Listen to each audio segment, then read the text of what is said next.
which international community? There is no international community anymore. There is no international community. It's the global north with their massive power and money, and it's the global south. This overriding unity of an international, well-wanting, well-wishing, nice international community, forget it. They spoiled it. We could have reached it. We have carefully been stepping forward since 9/11, since whenever, to try to unify the North and the South, to try to find reconciliation, to try to find respect, and to try to combat racism and colonial thinking.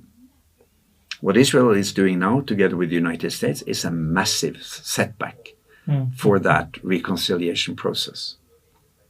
I want to live in a world where your faith and my faith are equal. I want to live in a world where I can be a socialist and you can be a Muslim, and still we can have a nice conversation. I want to live in a world where humans are protected and not seen as consumables for the colonialists. I want to live in a world where my grandchildren, I have 4, can feel safe about travel wherever they want and feel that respect, humanity, international law is prevailing. This international community, of course, should have said immediately, not right now, but years ago to Israel, you have to control yourself.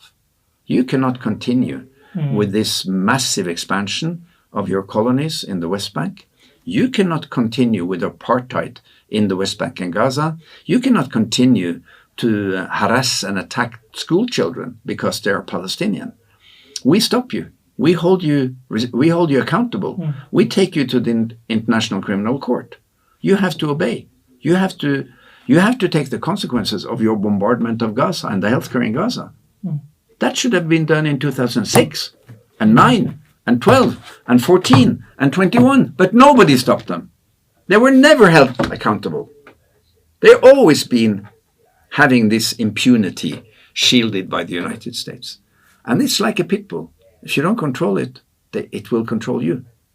You can't stop it because you need actually some sort of disciplinary consequences. And that's why the perpetrators of the war crimes in Rwanda were taken to ICC.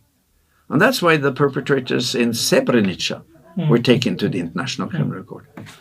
Why never Israel? Exactly. Why never Israel? Because their crimes have been tenfold, 100-fold of what bad was done in Srebrenica. Because they enjoy this shield of protection from the United Nations, from the United States, called impunity. And during these last weeks, we have seen what good this international community can do. It was a massive vote in the UN General Assembly in favor of ceasefire and the lifting of the siege of Gaza. But they didn't care because a vote there is unbinding. Every time there has been an extraordinary meeting in the UN Security Council where the votes are binding, the other nations have come forward with proposals to stop the bombing and end the siege. What's happening?